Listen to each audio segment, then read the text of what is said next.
Moments ago, John Force Racing shocked the NHRA world by officially adding veteran funny car driver Paul Lee to its lineup.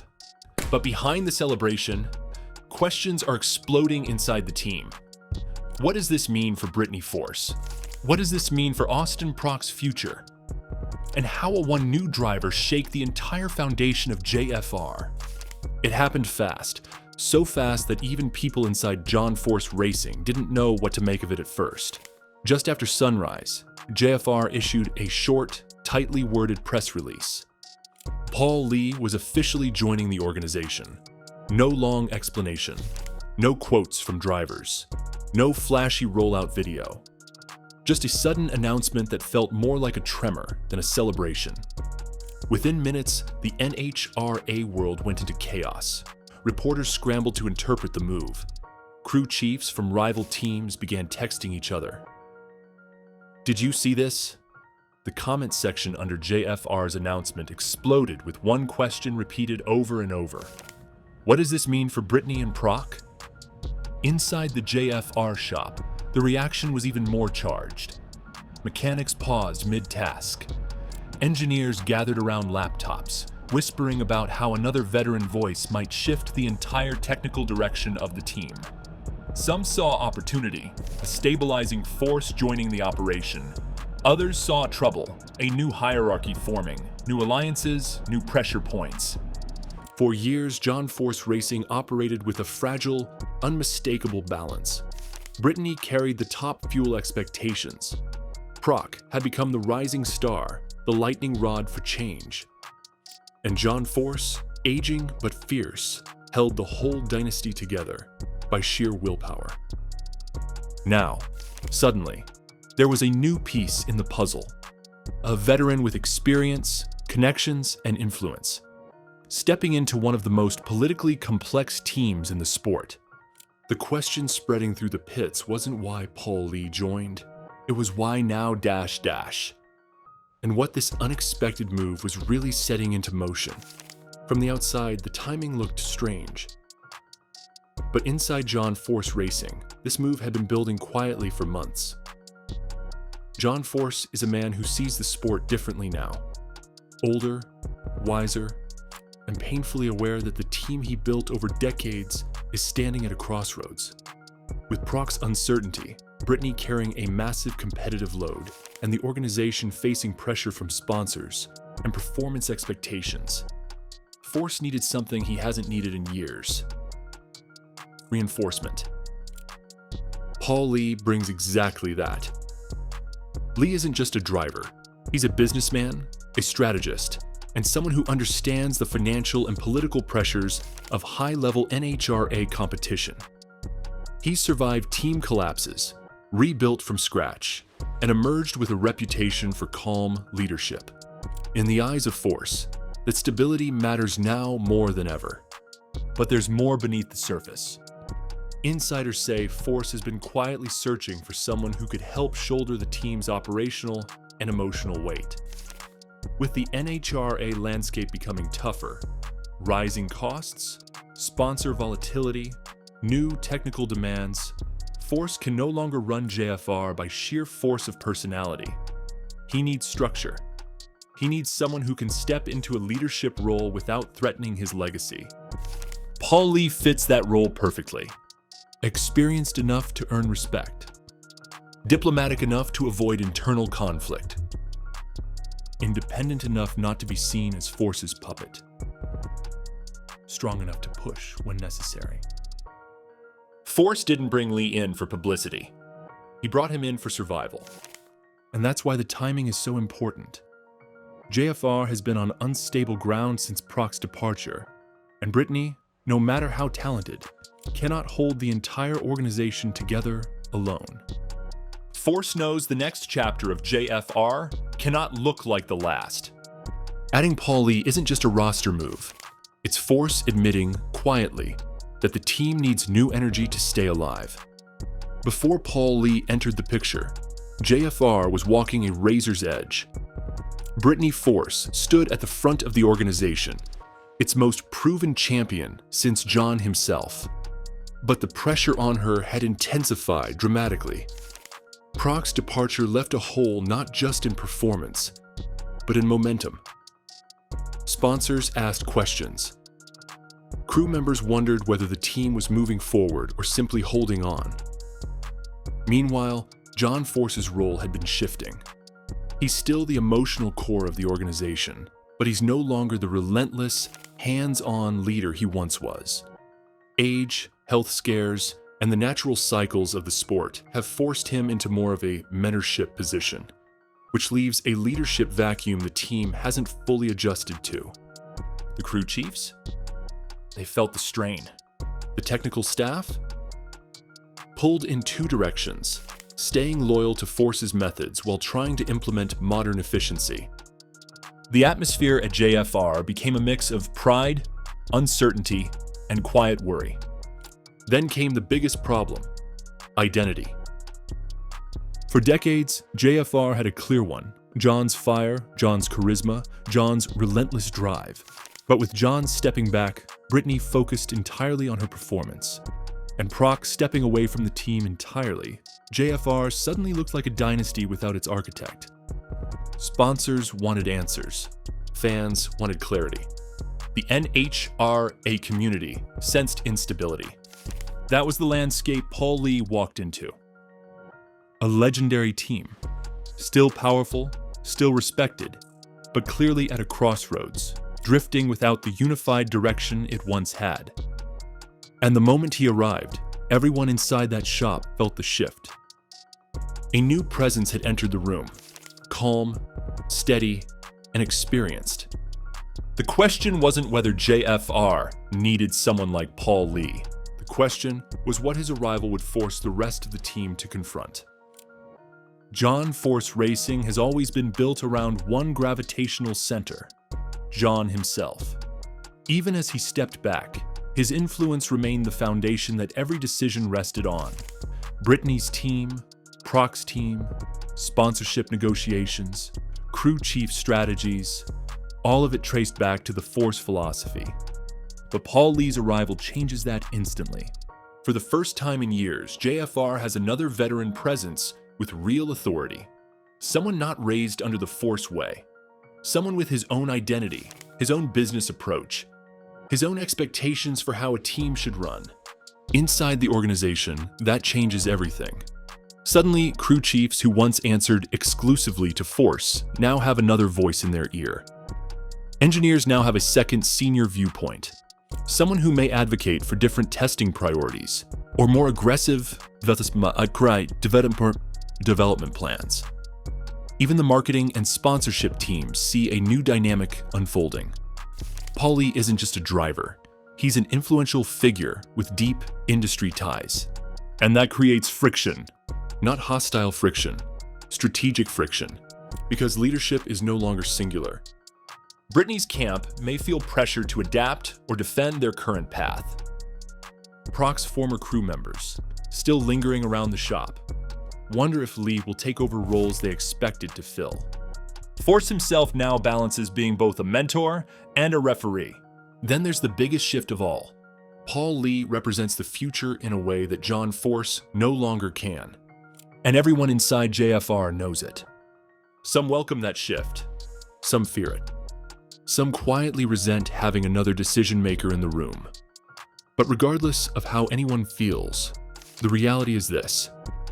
With Paul Lee's arrival, JFR is no longer a single voice command structure. It is a team with two leaders, one legendary, one emerging, and the entire organization must now recalibrate. Because when the hierarchy shifts, loyalties shift. When the leadership changes, expectations change. And when a new veteran walks in, the entire team must decide who they are going to follow next. For Brittany Force, Paul Lee's arrival is more than a roster change. It's a shift in the emotional and strategic weight she's carried ever since her father stepped back. As the primary championship contender at JFR, Brittany has been the anchor of the organization, the steady force, no pun intended, keeping the team relevant and competitive while the rest of the structure wobbled around her. But Paul Lee's presence complicates her role. On one hand, he brings experience and leadership, something Brittany has desperately needed since Prock's departure left her as the team's lone rising pillar. On the other hand, he introduces a new dynamic. Another senior driver who commands attention, influence, and decision-making power. Brittany has spent years developing trust with her crew chiefs, her tuners, and the internal engineering group. Now those same people may seek input from Paul Lee, intentionally or not. It isn't disloyalty, it's natural. A new veteran voice changes how people think, how they collaborate, and how they envision the future. Then there's the pressure. Sponsors may now split focus. Media may shift storylines. Fans may expect Brittany to redefine herself in the shadow of another leader. Even John Force himself, ever the strategist, might see Lee as a bridge to stabilize the team while Brittany remains locked into top fuel championship contention. Emotionally, that's a heavy load. Brittany has always thrived in a clear, structured environment. When she knows her role, she dominates. When the ground begins to move beneath her, she tightens up, tries to compensate, and pushes herself harder. Paul Lee's arrival forces her to redefine her identity inside JFR. Is she the face of the team? Is she now sharing that role? Or is JFR quietly preparing for an era where Brittany is no longer the singular focal point? None of these questions weaken her legacy, but they dramatically change the world she competes in. And for the first time in years, Brittany Force must adapt to a teammate who isn't there to be mentored, but to lead. Perhaps no one's future is more directly affected by Paul Lee's arrival than Austin Prock's.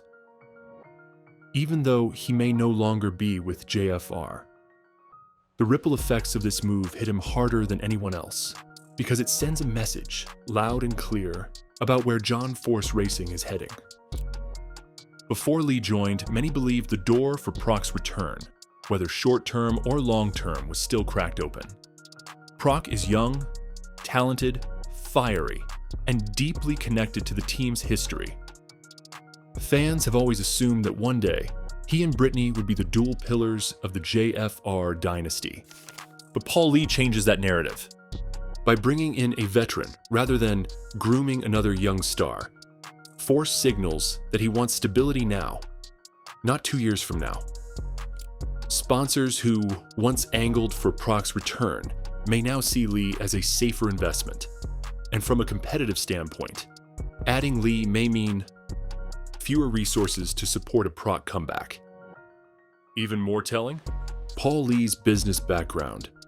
For a team battling financial strain behind the scenes, Lee isn't just a driver.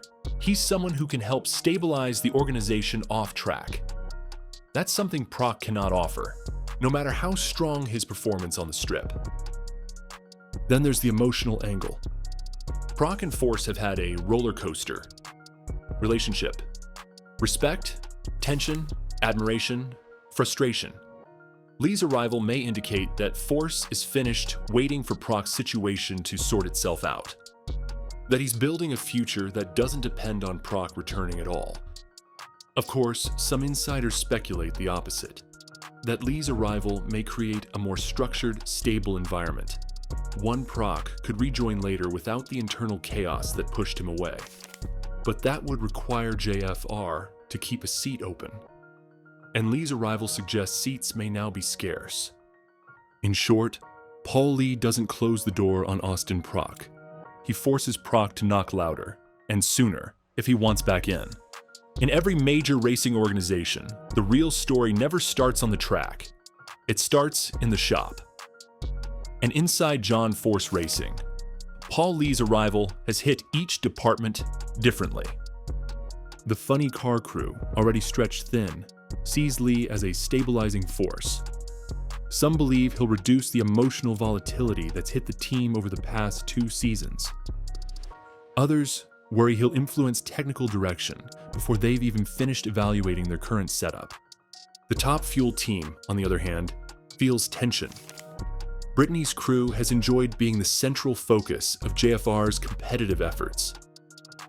With Lee stepping in, They fear resources, time, testing, personnel may shift his direction. Even small reallocations change outcomes in NHRA racing. And Brittany's camp knows it. Crew chiefs are the most cautious. A new senior driver always shifts loyalties. Conversations change tone. Meetings take longer. Strategy feels more political. No one wants to pick sides, but everyone knows sides are forming. Among the mechanics, whispers spread. Is he here to help or to lead? Who does he report to? Is this the start of Force stepping out? What happens if Brittany and Lee disagree? No one says these things out loud near the wrong people, but they say them. Engineers, meanwhile, are quietly curious. Paul Lee has a technical mind, and his interest in data and decision-making could push the team in new directions. But innovation always comes with tension, and some fear too many voices will cause instability in tuning decisions. And through all of it, one truth hangs in the air. Paul Lee didn't join JFR to blend in. He joined to make an impact, and inside a team already struggling to define its new identity. That impact is felt immediately. Behind every NHRA team stands a network of sponsors, investors, and corporate partners. And for John Force Racing, the addition of Paul Lee triggered an immediate wave of boardroom activity. Sponsors don't like surprises. They love stability, predictability, and a clear vision. And Lee's arrival, while exciting, introduces questions they expect answered quickly. First, sponsorship allocation. For years, Brittany Force and Prock were the faces of JFR's future. Prock's departure disrupted that balance, and Brittany became the primary promotional driver. Now, with Lee entering the lineup, sponsors must recalibrate their focus. Who gets priority in advertising campaigns? Whose car becomes the featured asset at corporate events? How does Lee's presence affect ongoing negotiations? Second, financial expectations. Paul Lee isn't just a veteran. He's a businessman with deep industry ties. Sponsors know that when someone like him joins a team, he brings influence. They expect him to participate in meetings, in strategic direction, and in shaping long-term partnerships. That shifts the internal dynamics.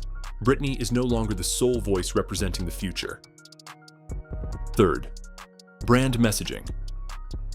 JFR has always been marketed as a dynasty led by the Force family. Now, Lee becomes part of that public identity. Marketers must adjust messaging to incorporate a new storyline. Legacy meets transition. Some sponsors welcome that narrative. Others worry it complicates what was once a clean, family-driven brand. Finally, long-term investment.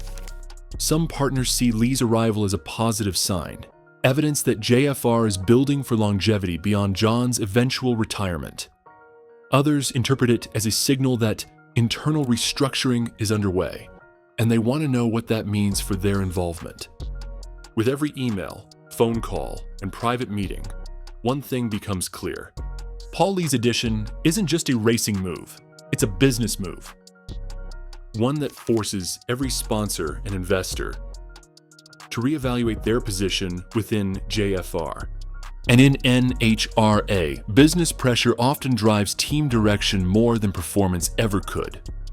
Whenever John Force makes a move this significant, the NHRA world immediately shifts to one question: what is he planning?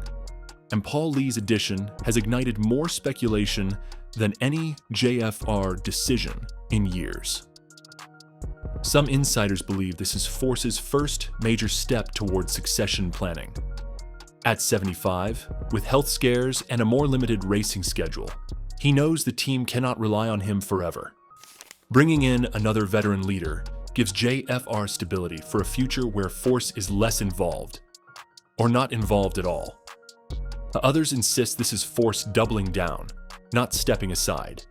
They see Lee as someone who can help Force re-establish control after a turbulent period. With Prock gone, Brittany carrying heavy expectations, and other teams gaining strength, Force may be fortifying the walls before a final championship push. Then there's the controversial theory that Paul Lee could become the long-term organizational leader, the bridge between Force's legacy and the next generation of JFR.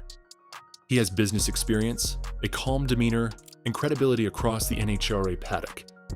Some believe Force trusts Lee more than he trusts the idea of handing the reins solely to family. Another rumor suggests Force is preparing for a complete restructuring of JFR, a new hierarchy, new technical leadership, possibly even new car assignments. A veteran addition often precedes major internal reorganization. But the one theory gaining the most traction is also the most emotional. John Force is preparing for the day he can no longer lead JFR, and he refuses to leave his team unprotected. Paul Lee, in this scenario, isn't a replacement. He's a safeguard. And that idea resonates with people who know Force's history. He built JFR from nothing. He clawed his way through financial collapse, injuries, rivalries, and personal loss. He won't let the team fade because of time. Whatever Force intends, one thing is certain. Paul Lee's arrival means the next chapter of John Force Racing has already begun. As the dust settles and the NHRA world absorbs the impact of Paul Lee's arrival, one truth becomes impossible to ignore. John Force Racing is changing. Not slowly, not subtly, dramatically. Brittany Force must now navigate a more complex leadership structure, sharing influence while still carrying championship expectations. Austin Prock, whether he returns or not, now faces a very different JFR than the one he left. Crew chiefs, engineers, and staff must adjust to new voices, new priorities, and a shifting chain of command. And at the center of it all stands Paul Lee, not as a replacement, but as a catalyst. His presence forces everyone inside JFR to confront the future. What does leadership look like without John Force calling every shot? Who defines the team's identity when legacy and transition collide? How do you protect a dynasty when its founding pillar is nearing the twilight of his career? The paddock can sense it. The sponsors can sense it. The fans can sense it. John Force Racing is entering a new era, one shaped by necessity, evolution, and the delicate balance between preserving history and building tomorrow. Paul Lee didn't just join the team. He joined the story of a dynasty in transition. And now the question is not what this means for today, but what it means for the future of John Force Racing.